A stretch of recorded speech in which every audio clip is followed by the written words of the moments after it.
Let's go!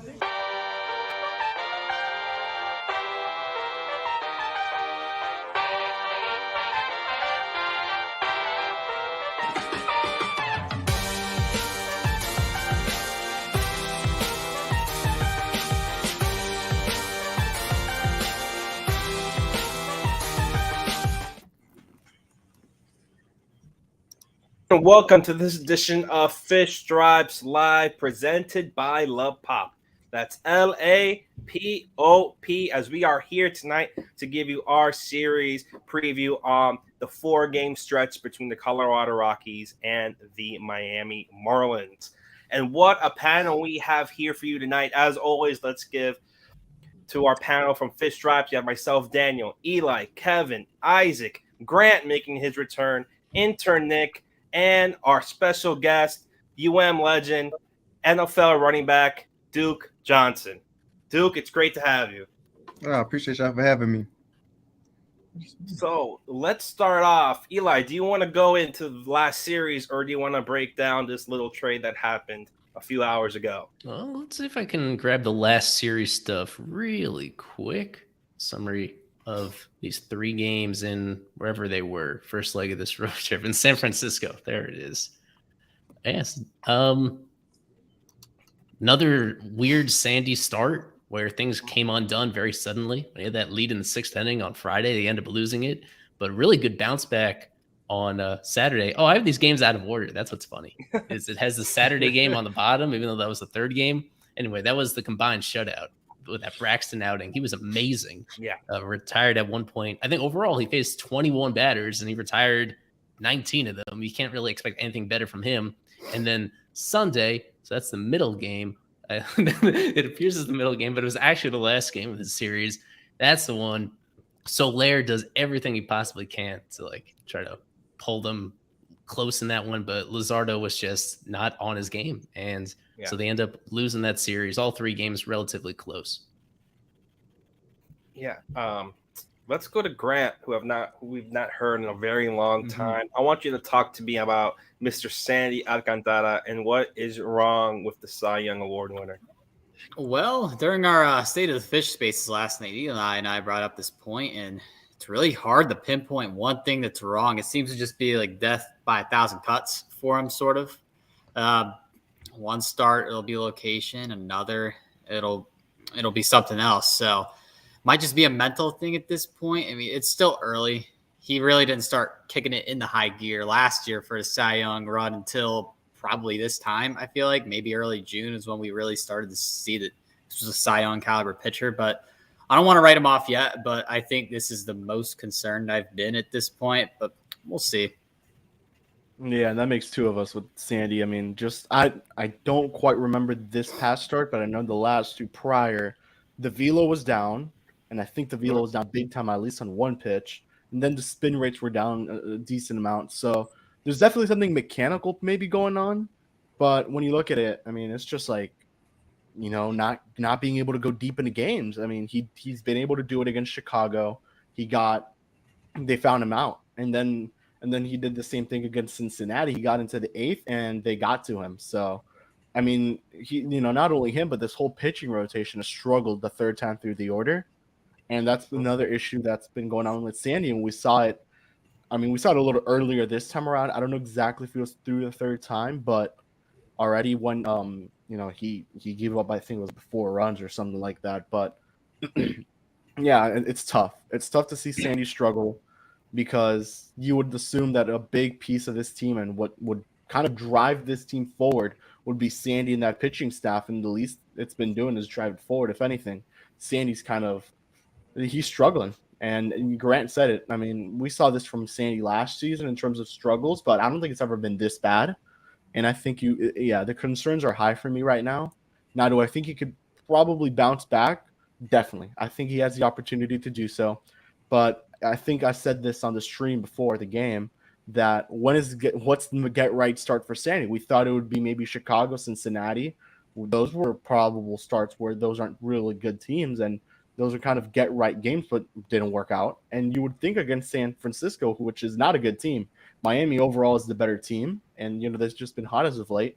They're calling up their top young guys like Smith. You saw, I think Bailey hit a homer in that final game. I mean, it's tough. It's tough. Hopefully Sandy gets it going. You need him to get it going. And that's really about it. Yeah. Some more of that game. Just really great performances over this series, I would say, with Jorge Soler, especially with his 4-hit outing, boosting his average to close to 250. Duke, well, what have you seen from Jorge Soler? This guy is going off. It's looking like he's more than just a home run hitter. He's there. He's giving hits, providing runs, and really the lifeblood of the team. For me, I think this is what we always expected when we signed him a couple of years ago. Last year really wasn't what we thought he would be, I guess, due to the injuries and him getting off to not so good start. But I think he bounced back this year. I think this year is a lot better. He's definitely coming through when the team needs him the most. Being able to put runs up early with something we don't do often. I think he's doing everything that we signed him and thought he would be last year. Yeah, I mean, you can't be disappointed with El Cubano Gigante. I guess that's the name we're calling him now here, but he's been clutch. He had the walk-off homer, his first of his career. He had a couple other late in the game. I think the Minnesota game against Pablo, that was a homer late in the game where he won it for them. So you can't be disappointed with what you've seen in Soler. And I was talking to someone the other day, and they told me, man, we see Soler having this success, but little do you know, Soler is probably going to opt out of that deal at the end of the season, and he's probably going to go away in free agency because he's probably going to get a nice bag. I mean, he still probably has one more big contract left in him, more than $9 million, which is what he would be getting this season. So you just hope he continues to succeed. And I mean, at this pace, he's probably going to surpass 30 homers. He'll probably be an all-star. And definitely one of the better home run derby. A big campaign of it. We want to see him in the derby. I want to see him in the derby. But badly. Would you be worried? You know how guys after the home run derby they kind of go into slumps and whatnot. Would you be worried of a guy like Jorge Soler?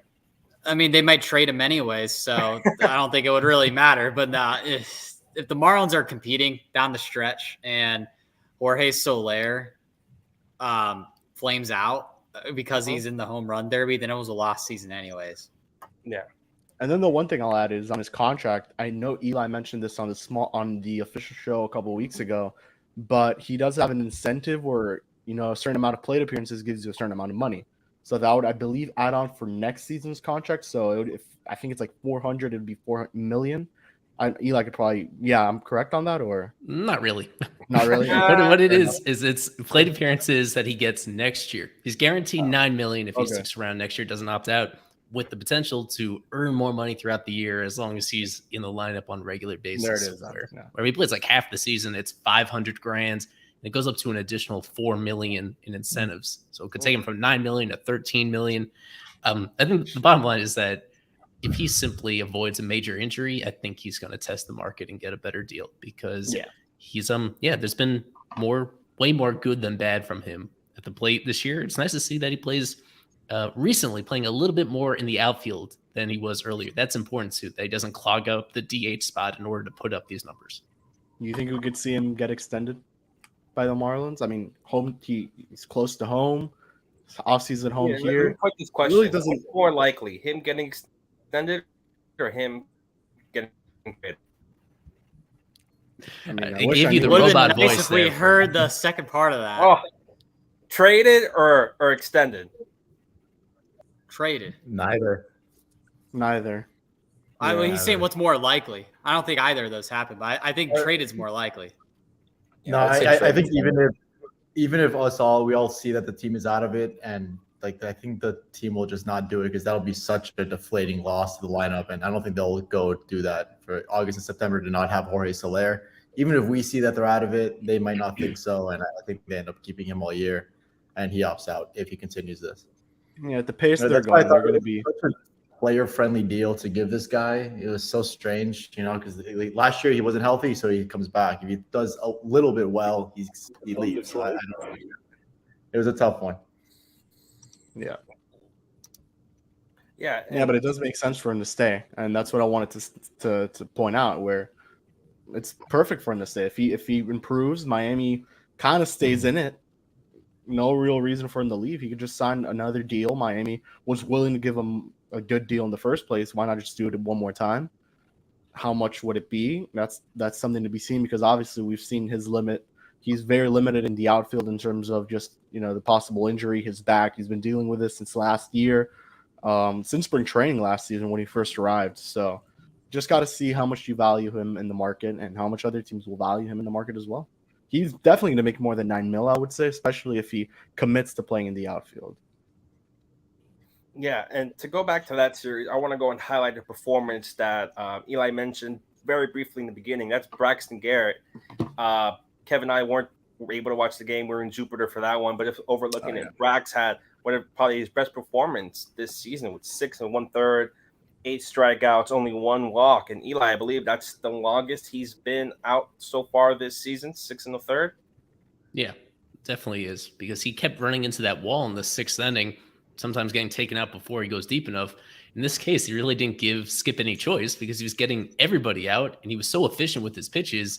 Like, there was a good case to be made to leave him in the game even longer than the 6 1/3 at the time, if anything, to keep him in, because this new cutter that he has started using is, I think, a pretty big difference maker. He's essentially swapped out his 4-seamer because it just wasn't a good pitch, and so he added this cutter instead, and it's now right up there with one of his most used offerings.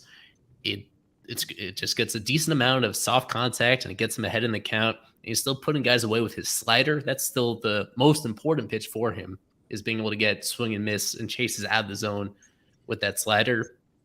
He's been fine. If you take away the one start where he gave 11 runs, he's given up 11 total runs in all of his other games combined.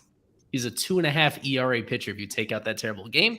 You cannot take out that terrible game, but there is some value to what you call like a mulligan, or you just take that one worst game, forget about that, and say, if things don't go horribly off the rails, what does this guy give you? He gives you exactly what you want from a back end of the rotation type of pitcher. And it's an interesting decision as we get further into this year as to who tries to bump him out of the rotation. Because to me, I think overall he's a very similar guy to who we saw last year. Even though the overall ERA doesn't reflect that. Don't take him for granted. He's an important part of this pitching staff. Yep.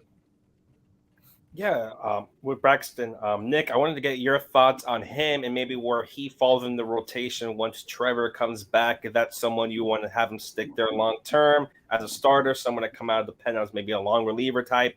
Just how would you have Braxton Garrett maybe when Trevor Rogers is fully healthy to go? It's kind of hard to say right now, especially with how he has been pitching, because he has been pitching good enough to be in the big starting pitching in games. And if he's able to go through games like this, give you 6 innings, you're not going to get exactly what you got from him the night before, just because it's not realistic to go out there every game and do that. But he's been a solid pitcher for them this year. And with this new cutter now, he was throwing his cutter and sinker a lot and then finishing guys with the slider. So if you think of those two pitches and how he's been able to work those, it's kind of hard to think that they're just going to bump him out of the rotation.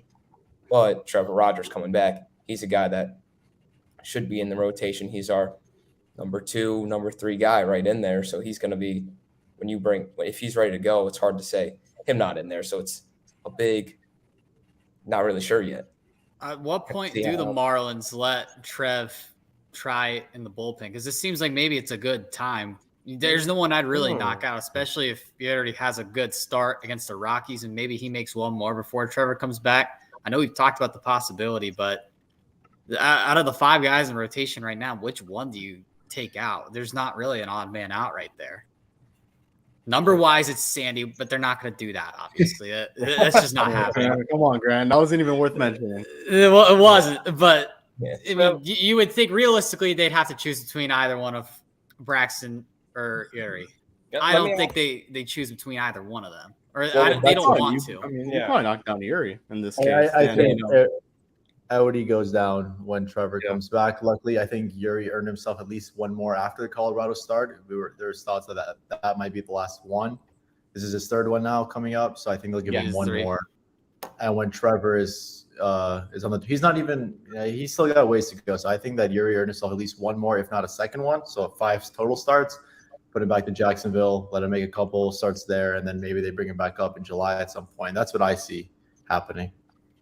Not sure if I agree with it, but that's what I see them doing.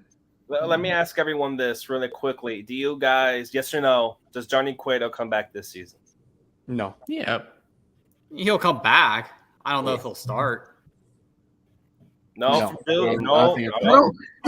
So for me, it's not a matter of if he comes back, because I think he comes back, but then where do he go?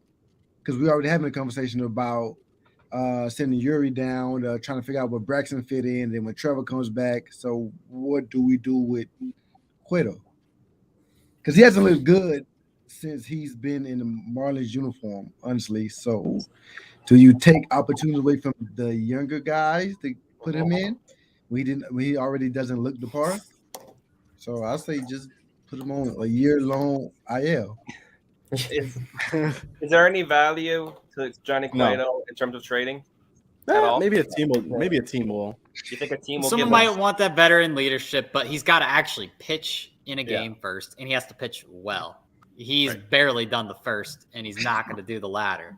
But also keep in mind what Miami's paying him. They're paying him $8 million. So that's 1 year. That's 1 year. Eli and I talked about it last night. It's a 1 year deal, so it's not going to really hurt him. To begin the year, Eli Braxton started in AAA technically, right? He just never even made a start because no, he wasn't. He was on the opening. He was on the major league team, but he's in the bullpen. He did make. Okay, yeah, he made the team in that long man spot, and Cueto was the 5th starter because of the way that things lined up, and it turned out he gets hurt, and they actually went to Braxton in that game, and then where did Jeff Lindgren come into play? Was it actually Jeff Lindgren? Wasn't that the day that he pitched? That was the start where Cueto that was right after Cueto where they put it. Yeah, they used Lindgren that day.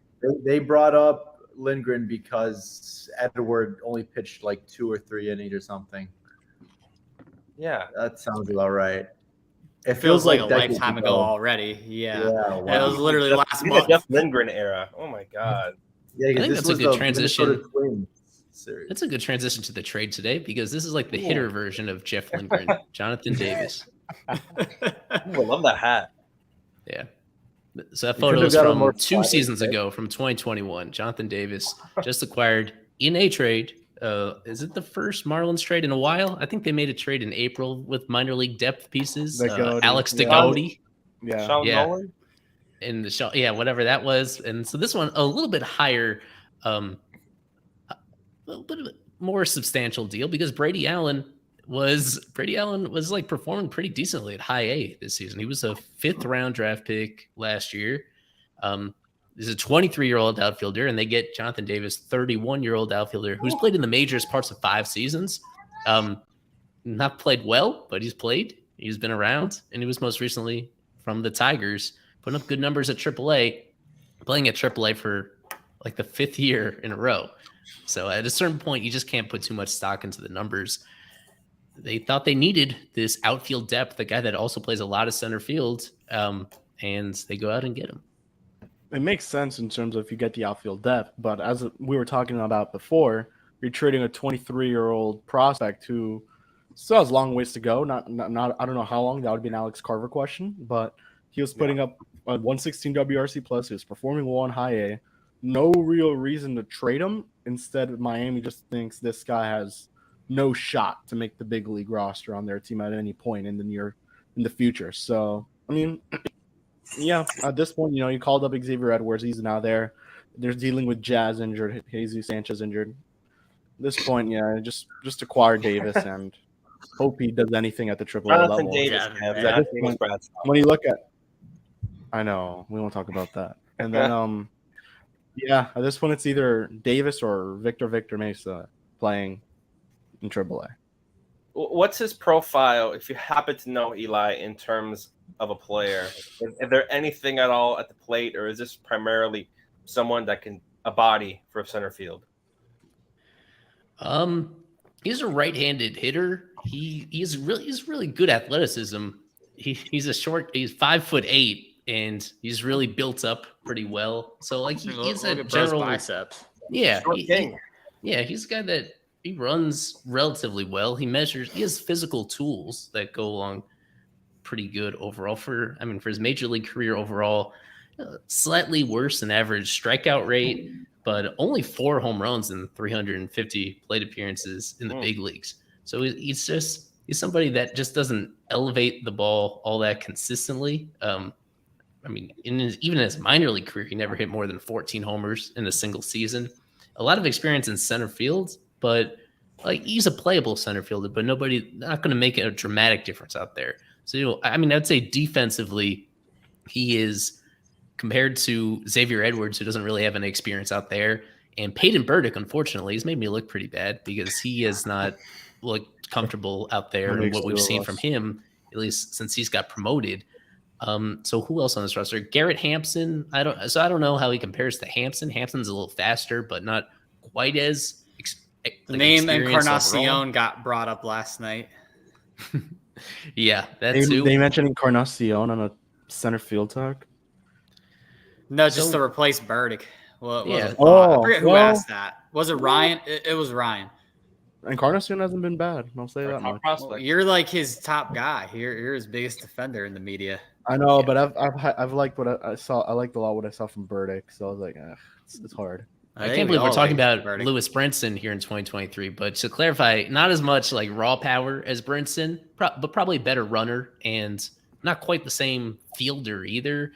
There's a reason why he's not in the majors right now, and the reason why he was available at this price, which, all things considered, Brady Allen was not even a top 30 prospect in this organization, not especially Probably close wasn't even close. Yeah. to cracking that, to be honest.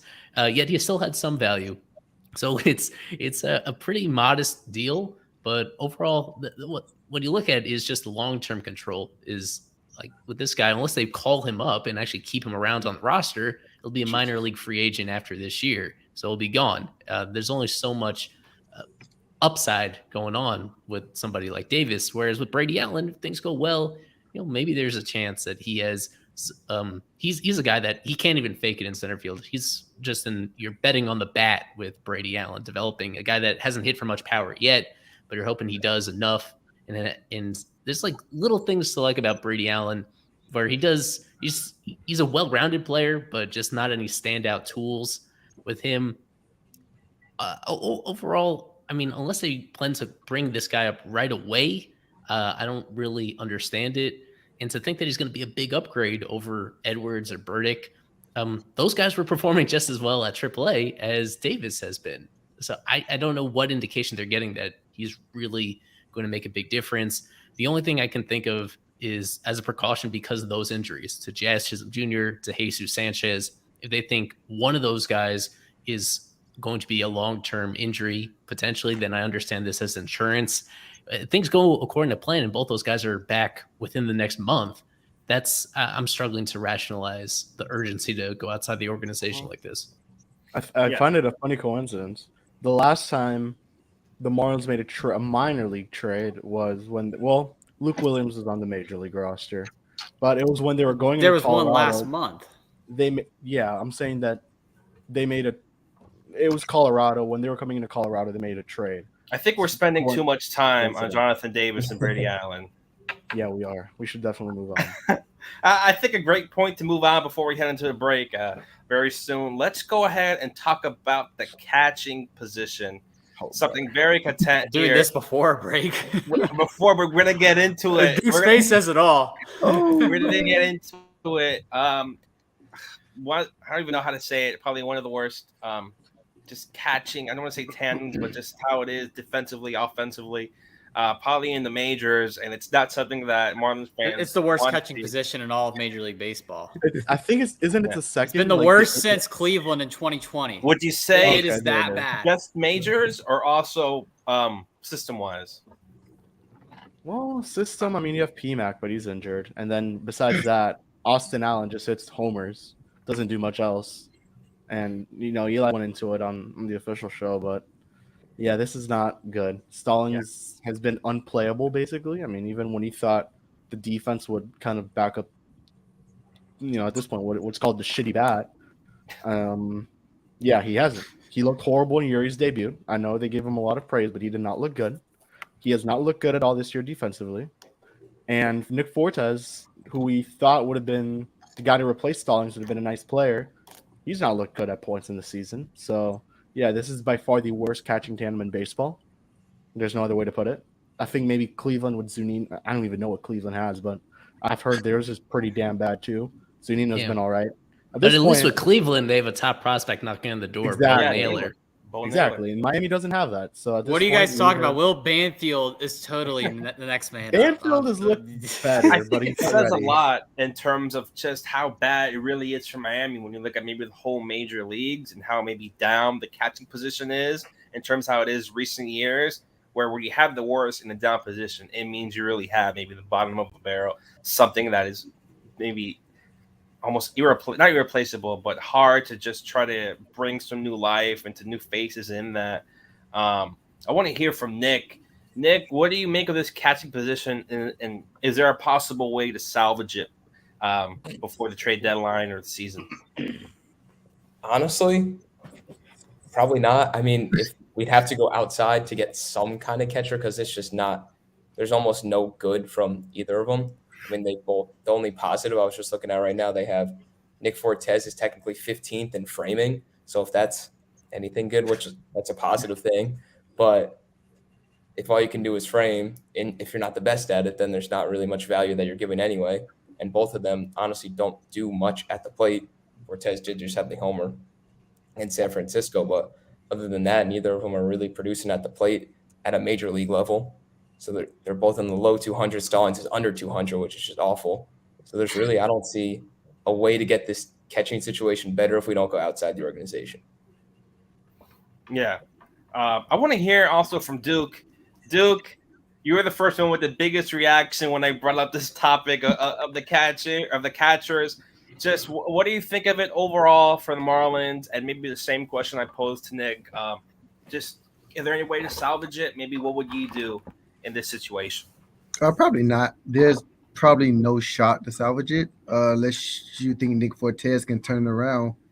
I think last year he had a stretch where he was looking pretty good, and like you said, everyone thought that he would be the kind of the guy who takes over for Jacob. But it was actually hilarious because I've been on Twitter recently, and Stallings has been getting a lot of flack. And I was confused on why, because I thought if you was catching for Sandy, you was doing something right. And I think I kind of got lost in it because he was catching for Sandy, and Sandy was doing a great job. He was a Cy Young winner, and every time you mention Sandy, you mention Stallings because he caught every game and every ball from Sandy. So I thought he was doing something good until this year, and I realized he's not doing really anything good. Yeah, you touched on it where all of a sudden Sandy having his worst season of his career, and Stallings is still the one that's catching every single pitch of him. So if you give Stallings all the credit for last year, and all of a sudden does he get all the blame for things going wrong? And then on top of that, he's hitting even worse than ever.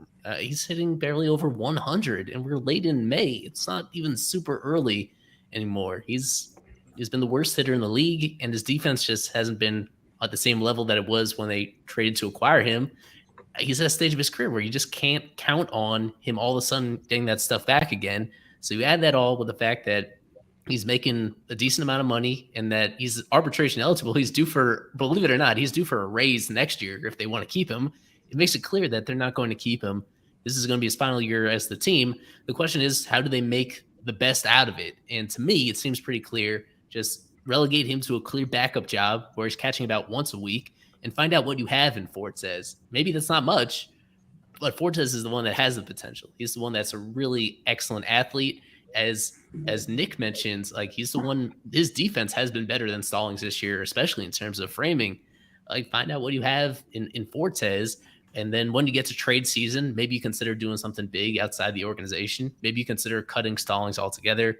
In the meantime, it just doesn't make any sense to have them splitting the playing time 50-50 like this one. One of them is maybe part of the future, and one of them is very clearly not part of the future.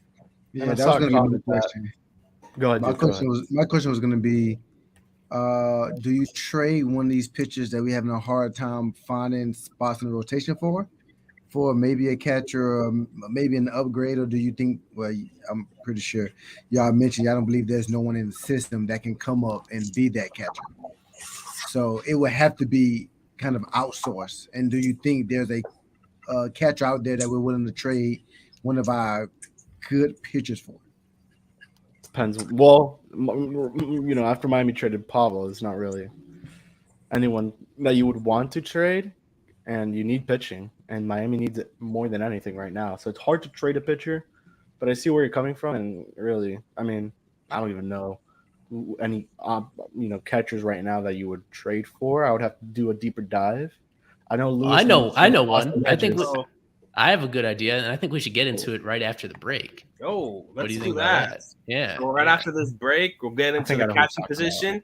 We'll talk about this series between the Rockies and the Marlins, see what happens if Fury has a good outing. We'll get predictions getting ready, so get your lucky socks on. Make sure you watch the predictions, and we'll be right back after this break.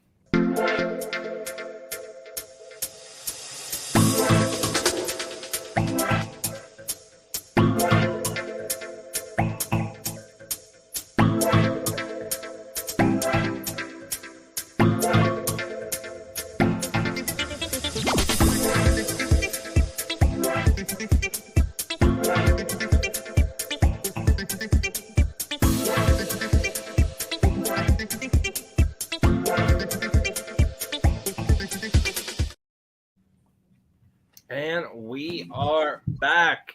So, Eli, with a trade suggestion for a catcher, do you want us to guess the player, or is it someone really hard to guess? I'm gonna put his face on the screen, and I'll see if any of you actually recognize him. Who is that? Eli, who is Well, that? he must play for Oakland if that hat is green. Oh man, that's. Give me a second. It's Jesus Aguilar's brother. No, I'm joking. I don't know who that This is. is one of the best catchers in JJ baseball. Bleday. No, One of the best it- catchers in baseball. it's Manny Pena. Shout No. out Lewis. no, it's No. not Yeah, me. you better give Lewis the assist. Oh, well, he was wrong anyways. Carlos Perez? No, Who is this? that's catcher. Near the, Hey that's, Siri, who that's what's is his name? Oakland's catcher? That's not Oakland, because their other catcher is Shea Langoliers. Mhm. Isn't he a backup? Yeah, but it's not green. Hold up. Whoever gets it in the chat first Oh gets my a god! shout out. Yeah. Who is this? Who is this? Who is this? He just I know who it is. Oh, Elias Diaz. Oh, yes, They're playing him this series. This is the Rockies catcher. This Yeah, is, that's their City Connect. That's why it screwed us over. It's the City He's Connect. hitting- It's gray.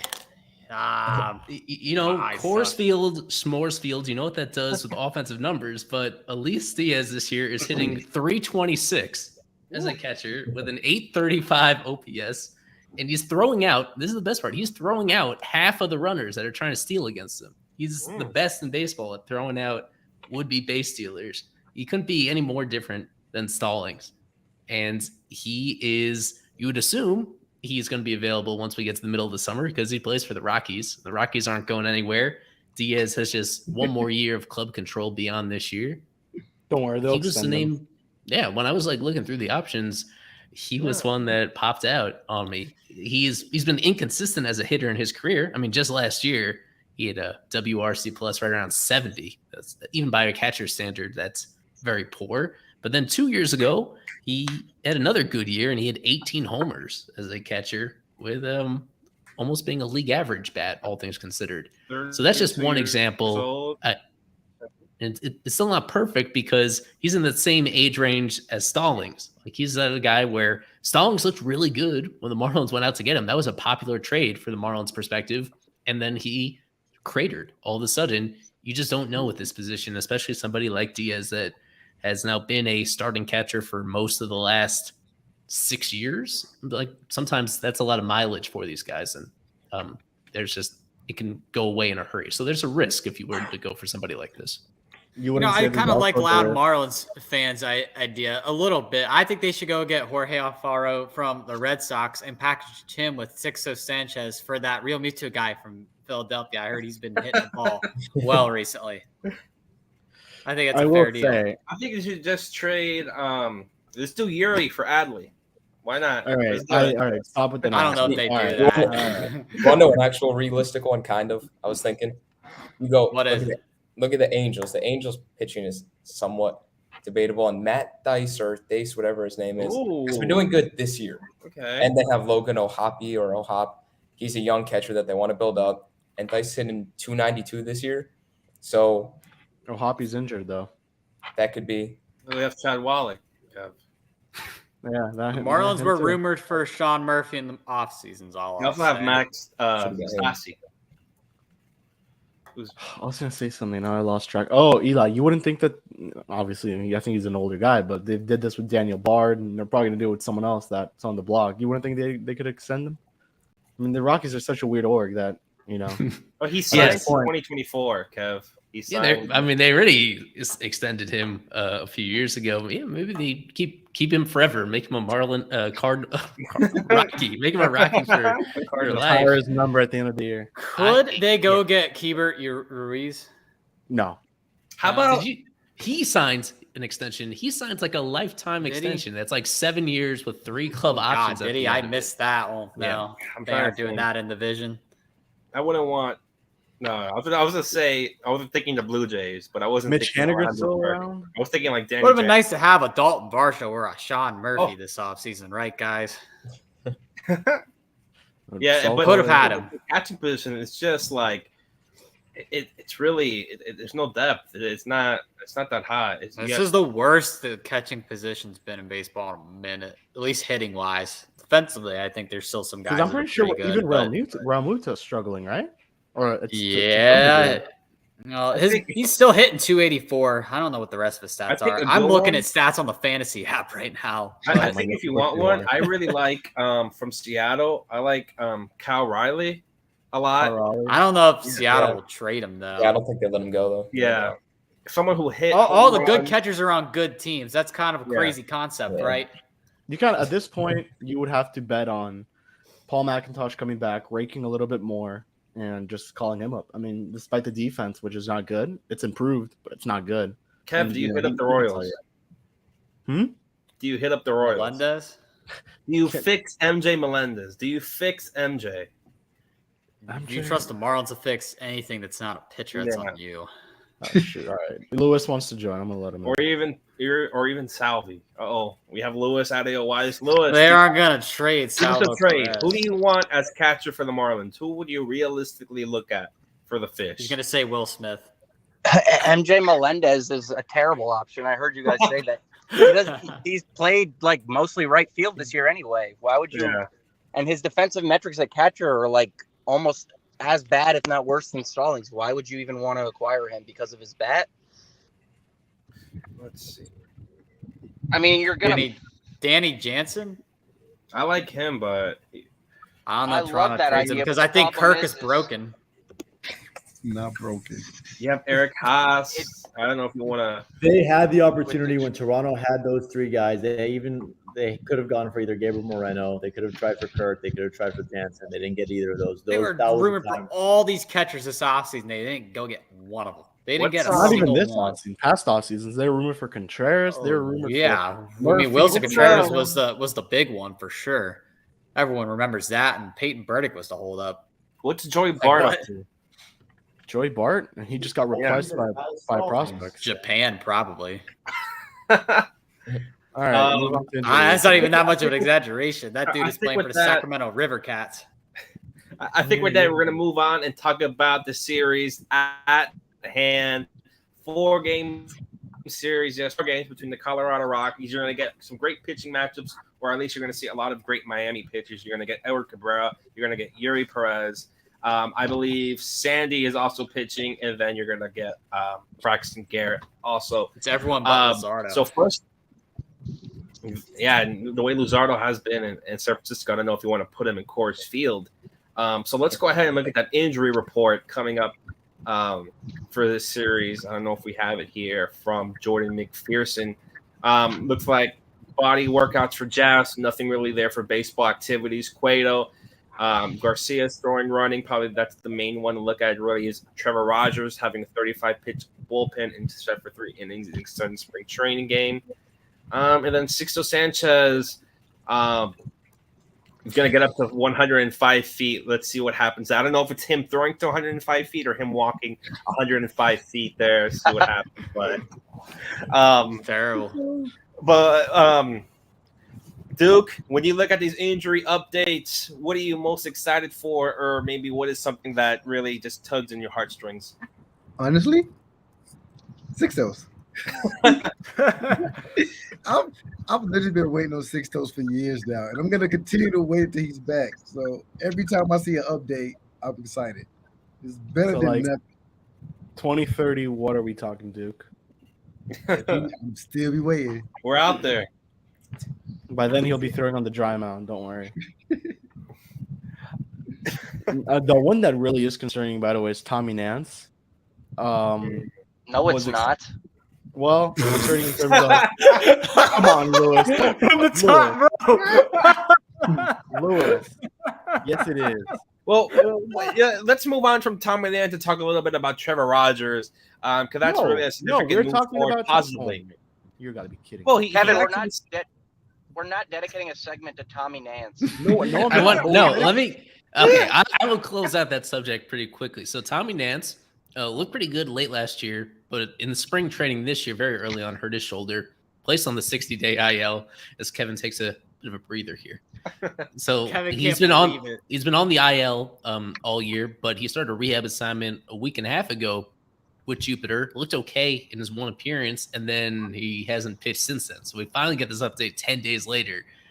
It looked like he'd be back around by the end of this week because he was eligible to come back. He was already throwing in games, and apparently, as we see here, some sort of setback and still needs to be reevaluated. So they're not going to count on him.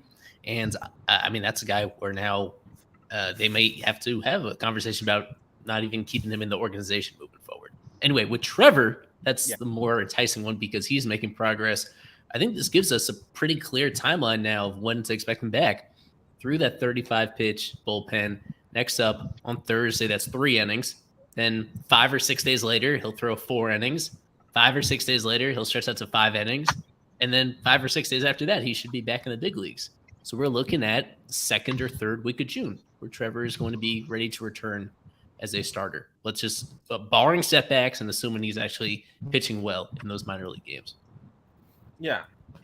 To go from that, I'm surprised nobody mentioned it, but like Edward Cabrera isn't the odd guy out if Braxton continues to pitch well. Yeah, I was going to say that, but I don't know if they would move him down though. I really don't know. Well, I believe if I'm not mistaken, he still has options. But again, that a 95-mile-an-hour changeup and a fastball that likely plays up in the bullpen, like for the rest of the year, where he kind of tries to just sort things out, give him some low leverage innings. I don't see why that's a problem. I mean, the only problem would be the walks manifesting in like the 6th or the 7th inning. But I think if you need people who throw strikes, and he hasn't shown the ability to do that consistently. So I don't see why it'd be anybody else but him that would be, the odd guy out when Trevor does in fact return. I mean, because I'd rather continue to see Braxton pitch because I know at least he's going to put the ball over the plate. And I'd rather you give up, 6 or 7 hits than I see you walk 3 or 4 guys. I just think you can get outs quicker that way than, Cabrera throwing 80 pitches in 3 1/3 innings. That's not going to do anything for your bullpen of any positives. No, I agree with you, and I think I really do think in this case scenario, Edwards should be the odd guy out, but it's also partially just the way the Marlins operate. I don't see them sending a guy like Cabrera down. I don't know if you guys agree with that, but I just don't see the Marlins doing that in favor of Trevor Rogers. They would do that if he is bad for his next 3 starts in a row. Yeah, I mean, we are still a little ways out from seeing Trevor Rogers. This is not something you have to worry about right now because if Yuri gets blown up, then he's obviously the odd guy out. Braxton comes back down to earth. Yeah. If either one of Braxton or Yuri start falling off a little bit, they're both going to be on the chopping block to go down to Jacksonville. But if they don't, then that's where it's a tough decision. But I guess you have to worry about that when you get there because I think Rogers is still probably at least 2 weeks at best. Yeah, let me show the lineups tonight. This is, in my opinion, a massive start for Eddie, in my opinion. Do you remember what he did the last time he pitched at Coors Field last year? Yeah, he gave up 1 hit in like 6 or 7 innings. Exactly. He was And amazing. then Jesus Sanchez hit like a 7,000-foot home run. Right. Yeah. It's a place where in Coors Field, it eats at your breaking balls. They don't move the same way. But a pitch that's almost immune to that is a changeup. And with Eddie, his was fantastic the last time he was here. That's why I kind of had the sneaky suspicion he's going to shove again tonight because, well, one, he's facing a pretty bad team. Marlins killer CJ Crone, he's on the IL. Chris Bryant, right after, I think I traded him to Duke. Who did I trade him to in our fantasy league? Duke flipped him to Team Israel. Oh, okay. Well, that was a good move by him then, because he's kind of been on the downslide since getting off to a pretty good start to the season. Charlie Blackmon still hanging around there, and look who's in the cleanup spot. Playing a horrendous right field. Yeah, the best hitter on this team so far this year, Elias When was the Diaz. last time you saw a Marlins catcher play cleanup? I mean, you could stat. Didn't Alfaro do it? No. Actually, I revised that. Last year, Fortes had some starts in the cleanup spot. Okay. I see Ezekiel Tovar batting 9th in all blue. I just want to mention Mr. Kevin here was like starting him in fantasy, like seriously, for like a couple weeks. After I dropped him, I originally drafted him because I believed he would be great, and he just got off to a slow start. I'm intrigued to see what Chase Anderson does. He had a pretty good last start, but it's a question of what's he going to do now with in Colorado. Yeah, and then you have let's see who else. You have Jurickson Profar, but I think maybe Ryan McMahon, but just overall. But let's go ahead and look at this Marlins lineup. You have John Birdie starting in left. You have Luis Arias, Soler, Cooper, DLC, everyone, all the usual suspects, along with Garrett Hampson hitting Garrett 9. Hampson facing his former team. Oh, you think they're gonna do a video for him? A tribute video? Yeah, because if it was reverse rules, the Marlins would have a video ready for him. They had one from Monte Harrison. I think something interesting on this Marlins lineup. No, well, not too interesting, but not many games for Arias hitting second. He's been hitting third. They've been hitting first, but they put him in the second hole today. In the 2-hole, I thought that was peculiar. Not too, like I said, not too interesting or not good. But maybe they're banking on Hampson getting on because he's been good for a hit a game recently. The OPS has gradually fallen, but he has found a knack for getting a couple of hits here and there. This is his first game of the year as a Marlin batting second for Luis Arias. I would think Hampson gets groundbreaking stuff, ladies and gentlemen, only here.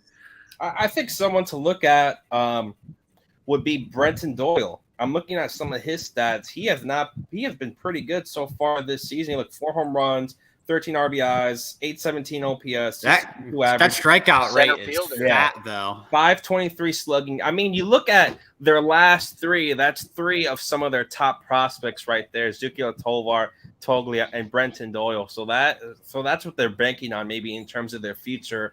Especially with Charlie Blackmon DHing and stuff like that. I mean, they're okay, but it really, in terms of their future, it's maybe not the brightest. Still waiting for Zach Veen. I think of Tovar, dude. People had this guy like they were banking on him to win Rookie of the Year, and I was like, well, And then I Am I think I reading saw him on that the waiver strikeout wire. percentage correctly for Michael? Am I reading that strikeout percentage correctly for Toglia? 50%.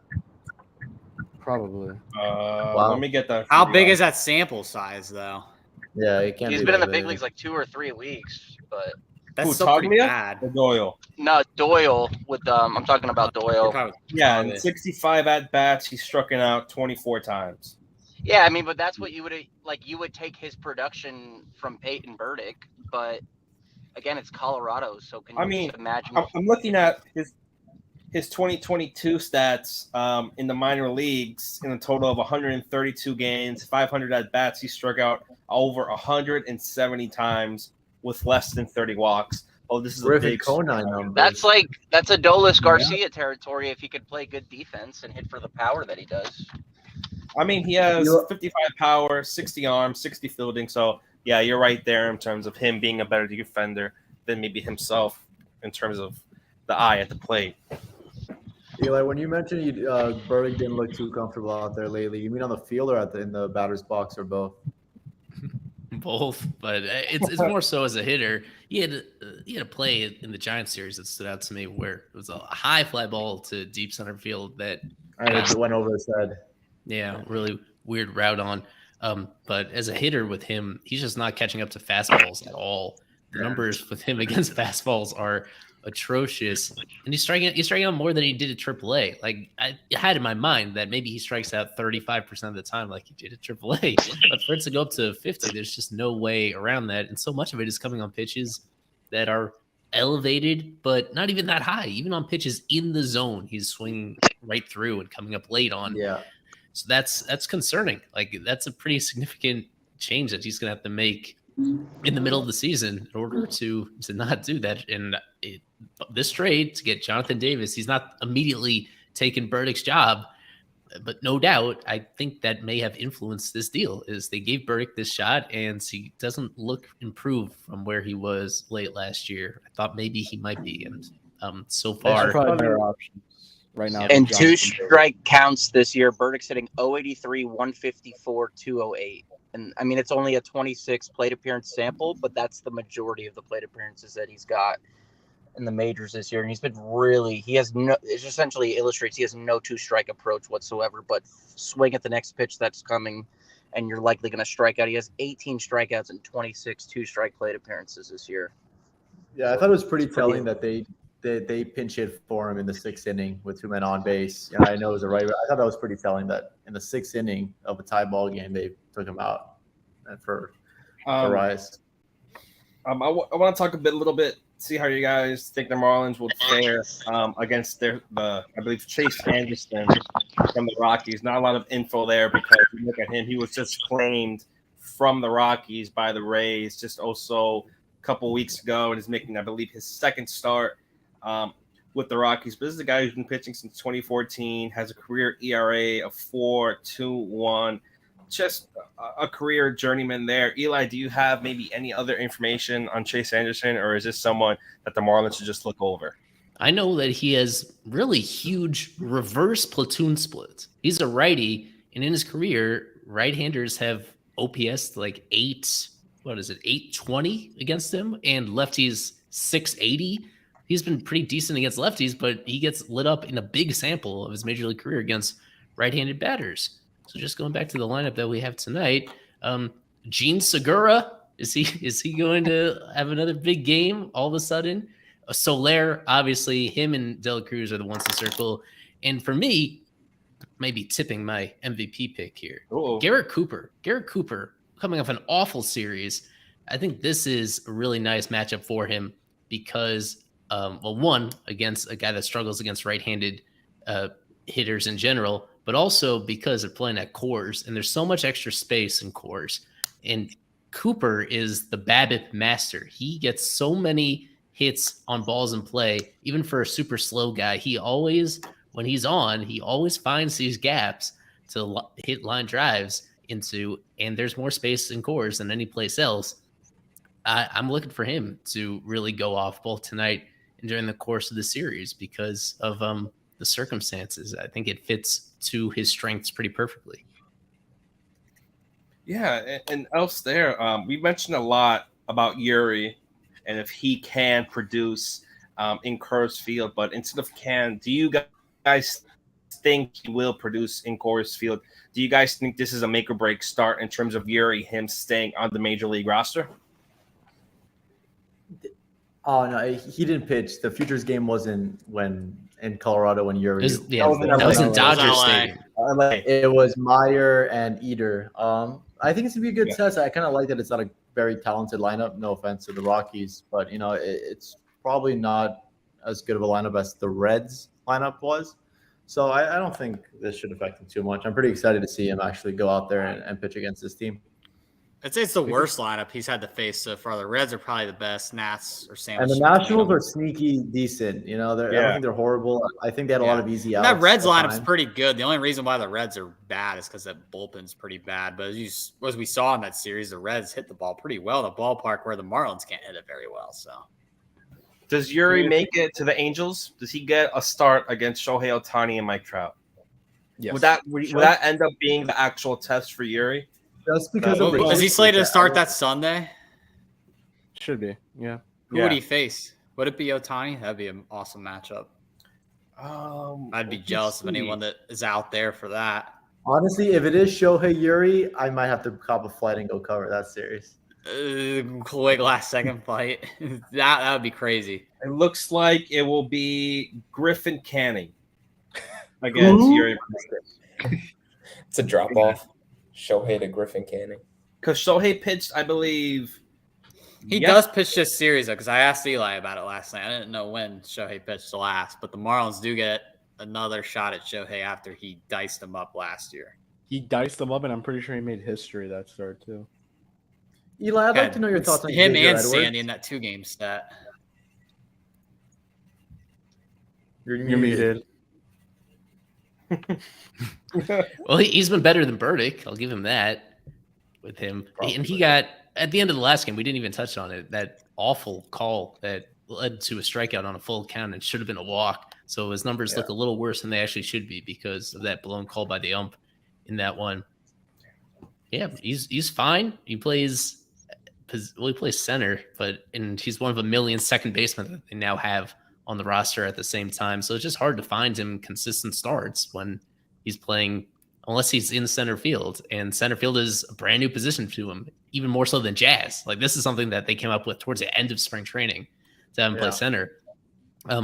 He's valuable as a pinch runner, and I would like to see him pinch hitting for the likes of Joey Wendell and when Jacob Stallings, those guys. Like, I think Edwards is a better hitter right now than those guys are, particularly when it's against he always has the platoon advantage because he's a switch hitter. Yeah, overall, he's been a little bit more legit than I thought he would be. So he's going to be on this roster for the next few weeks, and it'll be an interesting decision eventually. It's like whether he actually sticks around the whole year, because he's got nothing left to prove really at AAA. It's just a question of whether he's good enough to be anything close to an everyday guy in the majors. Probably not. So it's about finding the exact role and whether it makes sense for the roster as it's currently constructed. What are you, younger John Birdie? Sure. I've liked what I've seen from young guy. So I want to ask Duke before we get into predictions. Who's your nice surprise of the year so far, Duke, for the Marlins? The nice surprise, you're like, oh shit, this guy can play. Edwards. Oh, he's a god, right? I'm in love with him. I'm saying when he just mentioned that he's not good enough to play, I was kind of confused on why, because he seems to be doing all the things that we need. But I don't know his background. I don't know really many details about him. It's just when I watch him play, like, he got a decent eye for pitching. Well, when he's up there, he has a decent eye for the ball. That's something we lack, I think. And I was wondering, why wouldn't he stay? Like, why wouldn't he be a everyday player? Like, what's stopping him from being that? The contracts of Joey Wendell and Gene Segura, basically, and their history. But he's playing better than both those guys. So if that continues for a period of time, then you have to make that would be an interesting choice. Yeah, I'm not even talking this year. I'm talking just like in the future, like moving forward, he can be an everyday player. I'm not talking about now. Let's say if those contracts weren't there, I think it's just a matter of a limited ceiling when it comes to Edwards. I think a relatively higher floor with him. I think they could use him every single day, but He just doesn't strike me as an everyday player. Maybe I'm wrong because he tore up AAA pretty well this year. So maybe I'm wrong, but I do like what I see a lot. But I think maybe a guy that starts 3 or 4 times a week, like Kevin said, maybe a John Birdie type. But I think he just has little to no power whatsoever. I think that's the main reason as to why he wouldn't be playing every day. Yeah, I think an underrated factor in terms of this series will have to be the Rockies bullpen. So they spent some money on that bullpen, and that bullpen has really showed up for them. You have guys like Daniel Bard, Justin Lawrence. Shout out Romeo. Yeah, I think you're going to see a lot of the bullpen compared to their pitchers. You might have their pitchers go a couple innings, but it might be a total bullpen for the Rockies this series. You'd not be surprised if you see a couple of their guys go 2-3 innings this series, because they definitely have the guys to be able to do that. Let me see if I could see some. Brad Hand is in this bullpen. Oh yeah, it's a nice bullpen. They spent some money on that bullpen, and it's not bad. I believe it's one of the better ones. Thank goodness Brendan Rodgers isn't playing. That guy hit 3 home runs last time? Didn't they trade Eddie for him? How close were they to trading Edward Cabrera for Brendan Rodgers? Very close. Good thing they didn't, honestly, even though Cabrera hasn't been as good as we thought. He would be. Oh, they have Mike Moustakas, the Rockies. I just looked at it. He's been terrible.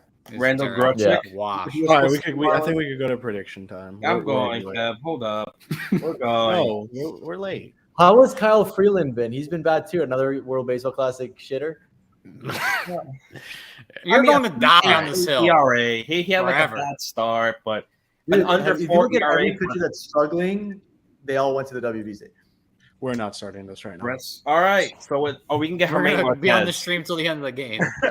But with that and Lewis it looks like he's going to a parking lot. Eli, I think it's prediction time.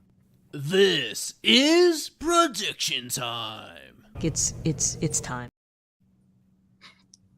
So for those of you who may be new to the prediction time, as always, you will give us who wins the series, how many games, and your MVP. It can be from either team, can be a hitter, can be a pitcher. And for this specific series, remember that it is 4 games. So it could be either team, or you could have a series split as we look at our predictions from the super subscribers. We have Devin, who has Marlins winning, Garrett Cooper. We have Williams, who is the clubhouse leader in terms of points. He has a series split, and Edward Cabrera for his MVP. And then David K. Tobin with the biggest surprise of all, a Marlins sweep, but bigger than that, Jacob Stallings as his MVP.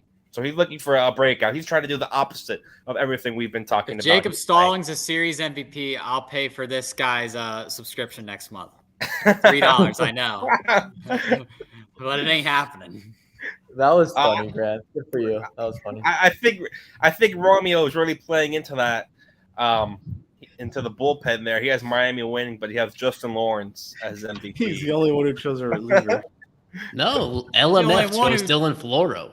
He's the only one who chose a Rocky. No. Hey, Carlos. I will say this: Diaz. last time the Marlins faced the Rockies in Coors, Anthony Bass was the MVP. So anything. Hold that thought, Kevin. How was that flight on the way back? The kids Any popcorn spilled? Yeah. All right. I think with that, we're going to get into predictions. As always, hitting lead off. Kevin. So I'll go Marlins take 2 out of 3, and I'll keep riding the hot hand. I'm going to go Jorge Soler with the MVP. He's in Coors. He's going to mash. I think it's the obvious choice. So, yeah. All right. Next up, Eli. Wise man told me once upon a time, every time it's a 4-game series, pick a split. I think the Marlins are the better team, but this is just how it goes. So series split for the Marlins. Garrett Cooper, big bounce back series for him. He's my MVP. Shout out Ethan Badowski. Isaac. I believe that the Marlins will win 3 out of 4, and Jorge Soler will be my MVP. All right. Intern Nick. I'm going with Marlins taking 3 out of 4, and I'm riding with DLC staying hot. Ooh. All right. Mr. Duke. Probably the same. 3 out of 4. DLC for MVP. Ooh. When Noah isn't here. You don't want Grant. to know. I showed my hand last night on State of the Fish, but I think it'll be 3 of 4, and Jorge Soler is going to rake in this ballpark. All right, myself. I'm going to go exactly with Grant. 3 of 4 from the Marlins. Jorge Soler, 2 home runs. 8 RBIs. He's going to walk 3 times this series. Last and certainly not least, from his car, Luis Adeoyes. It's going to be a series split, and then Chris Bryant's just going to go off. Sorry. All right. Cynicism. We have Cubs Chris Bryant coming back for the specific series against the Fish. But any last thoughts on this series, on this game tonight before we head out? It's a big series. 1 game over 500, 4-game set against a team that's not very good. Take 3 or 4. Oh my You god! get Good it. internet. It's 220. You get I think Jacob Stallings took over your Wi-Fi. But Yeah, I don't know what just happened.